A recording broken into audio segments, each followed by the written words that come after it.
Coming up, the Daily Iowan uncovers an email from the Iowa State band director about the band's exit strategy, and later we'll tell you more about this weekend's Kid Captain.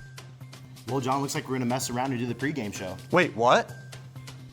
I said it last week, and sadly, I'm saying it again. I hope you find pleasure in the prospect of stormy weather, and even if you don't, I've got you covered for today and the next 5. All that and more coming up on this Friday morning edition of DITV. Don't go anywhere. DITV starts right now.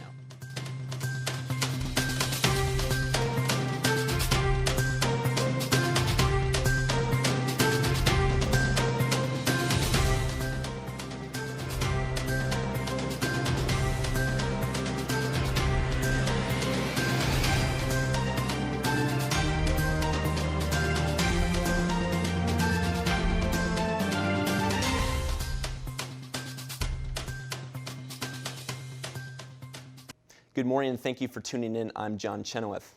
After the UI marching band reported harassment from the Cyclone fans at this year's Cyhawk game, the Iowa State Athletic Department accused the band of putting themselves in harm's way by exiting the stadium incorrectly.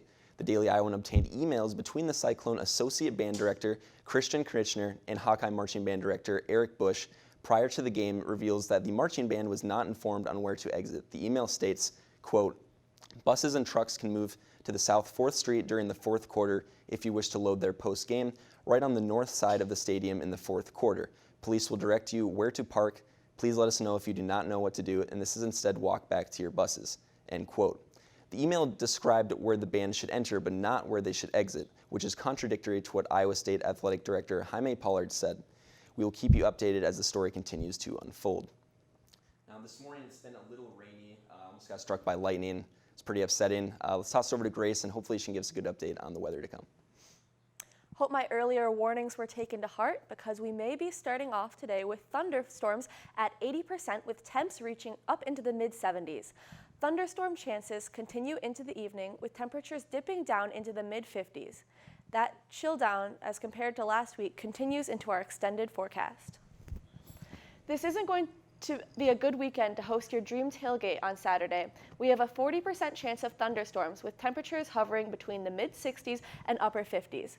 As you can see, that trend of rain coming down continues into Sunday at 80%, and it will warm up some, likely somewhere between the upper 70s and low 70s. As far as Monday and Tuesday, I'm looking forward to some improvement in the weather Monday, but right back to the wet gloom Monday. Hopefully you like thunderstorms as much as you do watching Tennessee. John, back to you. Thank you, Grace. A bye week means that we haven't had a kid captain in 2 weeks. Luckily, we have a home game tomorrow, so that means a new kiddo leading the football team on the field. We have Daily Iowa News reporter Kelsey Harrell in the newsroom to introduce us to this week's kid captain. Kelsey? Tomorrow's kid captain is 9-year-old Enzo Thongson from Des Moines, Iowa. Enzo was admitted to the Stead Family Children's Hospital in 2012 and was diagnosed with anti-NMDA receptor encephalitis, which is when the immune system attacks the brain. After being in the hospital for 2 weeks, he's been steadily recovering ever since. He's now able to eat on his own and walk. Enzo loves being around people, especially his brothers and cousins, and his family is looking forward to seeing how he reacts to all the people cheering for him at the game. Now back to you, John. Thanks, Kelsey. Tomorrow, Enzo will get to be part of the wave, as will Iowa legend Carson King. A family of Iowa fans donated their ticket to King so he can be a part of the wave after he donated over $1 million to the Stead Family Children's Hospital thanks to his viral college game day sign. Carson, we're looking forward to having you in Kinnick tomorrow. And obviously, I'm excited to be in Kinnick as well tomorrow, even though if it might be raining. But let's toss it over to the sports studio and see what they have to say. Thanks, John. You're right. It's time for Pregame Show version 2.0. I'm John Rossland here with Zach Lohman, making our pregame show debut. But before we do that, let's talk some soccer. The Hawkeye soccer team went into last night's game wanting to redeem their Purdue loss. Iowa played a physical offensive game last night against the Fighting Illini, getting up early in the 12th minute when senior Devin Burns scored that goal.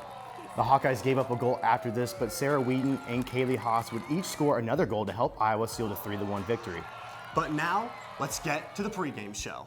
Yes, sir. We've been snapping necks and cashing checks. This is our Catalina wine mixer. Well, that's perfect, because it just so happens that we have Brennan Dobak's lookalike and DITV football reporter Kate Overton live in the newsroom for an injury report. Wait, John, before we do that, let's give the folks the content they need. Guys, pull up that graphic.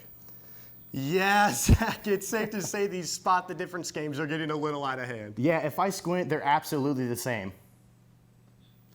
Oh, yeah, the newsroom. Kay, can you give us the injury update on the defensive backs? Yes, guys. So on the defensive back situation, at Iowa State when they played, they were a little thin, had some backups playing, but it should stay the same like it was against Iowa State. Look for guys like Michael Ojemudia to start. DJ Johnson, the freshman, has been coming up big lately. Geno Stone, he's been battling an ankle injury, but he should be on the field this Saturday. And then Jack Kerner has stepped up in a big way as well. Look for him to play a big role against Middle Tennessee.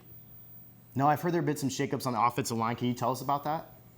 Yeah, so earlier this week, starting guard Kyler Schott went down with an injury. That really shakes things up because he originally replaced Alaric Jackson, but now Ferentz expects Cole Banwart to come off an injury and play a big role on the offensive line. This is big. It's important for this offensive line to get healthy before the heat of the Big Ten play. All 4 running backs are looking healthy, so look for a wide distribution of the ball. And then Nate Stanley, he's good to go. He's looking great as well. So the offense should be healthy, but we're still waiting for Alaric Jackson to get back. It should be a few more weeks. We haven't heard a big update yet, but we're looking for him to come back soon into Big Ten play. Thanks for the injury report, Cade. Let's hope the Hawkeyes can stay healthy against the Blue Raiders so they're ready for Michigan. Whoa, John, pump the brakes there. That isn't for another 8 days. Middle Tennessee is still on the horizon. That's true, and head coach Kirk Ferentz knows that as he drew some parallels between tomorrow's matchup and Arkansas State from 2009. Miracles too often. That was a miracle. It's the only way to put it. Also, that's half the truth. I referenced Arkansas State as well. We had a pretty good football team in '09. It was a 3-point game, and they played their tails off. And I think there are probably some parallels in the programs, quite frankly. So I'm not saying we underestimated Arkansas State, 10 years ago. We can ask those guys when they're back here for the reunion. But bottom line is it was a heck of a football game start to finish. We had to fight our tails off to get out of there. So the message is, if you're not doing your best internally, then, you're going to be involved in some games like that.